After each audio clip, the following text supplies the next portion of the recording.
Hi. நம்ம last time peripheral smear scanning மட்டும் பார்த்தோம். ஸோ இப்போ வந்துட்டு பெரிஃபரல் ஸ்மியரோட ஆர்பிசிஸ் பார்க்கலாம். ஸோ நான் போன தடவையே சொல்லியிருந்தேன், இந்த மாதிரி லிம்போசைட்டோட இதான் ஒரு ஸ்மால் லிம்போசைட். இதோட நியூக்ளியஸ் இதோட சைஸில் இருக்கிற ஆர்பிசிஸ் வந்து நார்மோசைட்டிக் ஆர்பிசிஸ். அதை விட சின்னதாக இருந்தால் அது மைக்ரோசைட்டிக். சே ஃபார் எக்ஸாம்பிள், இப்போது இதுதான் நம்ம பார்க்குற லிம்போசைட்.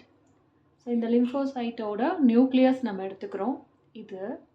ஸோ இதை விட இந்த ஆர்பிசி கண்டிப்பாக சின்னதாக இருக்குது. இந்த ஆர்பிசியை நம்ம இந்த லிம்போசைட் மேலே வச்சோம் அப்படின்னா ஹாஃப் கூட இருக்காது.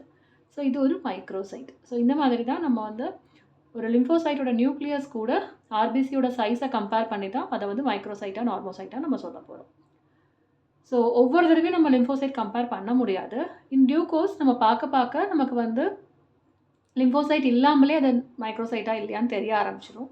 பட் பிகினர்ஸ்க்கு இல்லைனா நமக்கு டவுட்ஸ் வர்றப்போ எந்த ஃபீல்டில் ஒரு லிம்போசைட் இருக்கோ அங்கே போயிட்டு நம்ம வந்து பண்ணலாம்.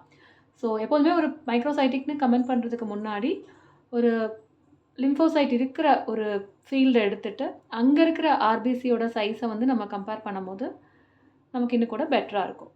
ஸோ ஃபஸ்ட்டு மைக்ரோசைட், மேக்ரோசைட் அண்ட் நார்மோசைட், இந்த 3 தான் நமக்கு வந்து சைஸில் சொல்ல போகிறது. ஸோ ஆர்பிசியில் என்னெல்லாம் சொல்கிறோம், நம்ம ஃபஸ்ட்டு அக்ளூட்டினேஷன் அண்ட் ரூலே ஃபார்மேஷன் இருக்கான்னு பார்க்குறோம்.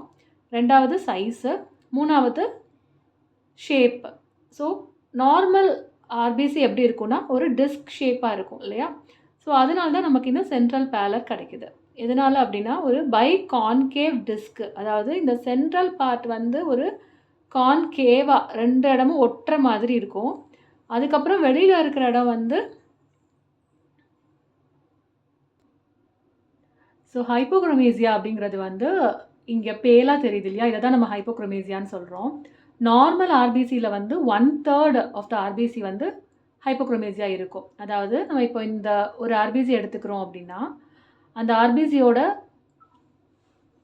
ரேடியஸை 3 பங்காக பிரித்தா 1/3 வந்து ஒயிட்டாகவும் 2/3 வந்து கலர்டாகவும் இருக்கணும். அந்த மாதிரி இருந்தால் அது நார்மல். அப்படி இல்லாமல் இந்த மாதிரி செல்ஸில் இதில் கிட்டத்தட்ட 2/3 வந்து பேலாகவும் 1/3 ஒரு ரிம் மட்டும்தான் வந்து உங்களுக்கு கலர் இருக்குது. அந்த மாதிரி இருந்தது அப்படின்னா அது ஹைப்போக்ரோமேசியான்னு சொல்கிறோம். இது எதனால் வருது அப்படிங்கிறத டீட்டெயிலாக நம்ம இன்னொரு வீடியோவில் பார்க்கலாம்.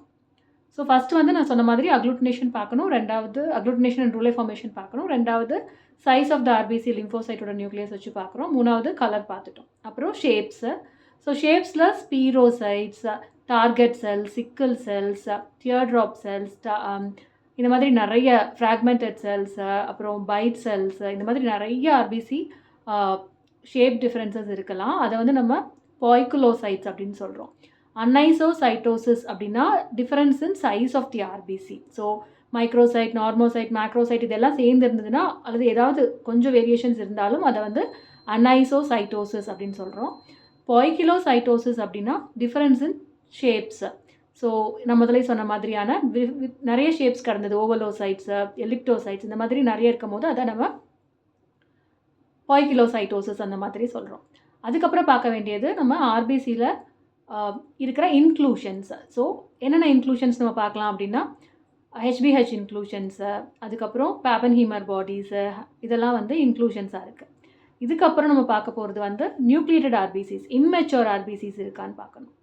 அதுக்கப்புறம் லாஸ்ட்டாக பார்க்க வேண்டியது பேராசைட்ஸ். ஸோ ஹீமோபேராசைட்ஸ், மலேரியா மாதிரியான ஹீமோபேராசைட்ஸ் இருக்கான்னு பார்க்குறோம். ஸோ இது எல்லாமே பார்த்தா தான் நம்ம ஆர்பிசியோட எக்ஸாமினேஷன் வந்து கம்ப்ளீட்டடாக இருக்கும். ஸோ இது ஒன்று ஒன்றையும் நம்ம எக்ஸாம்பிள்ஸோட வர போகிற வீடியோஸில் பார்க்கலாம். தேங்க்யூ.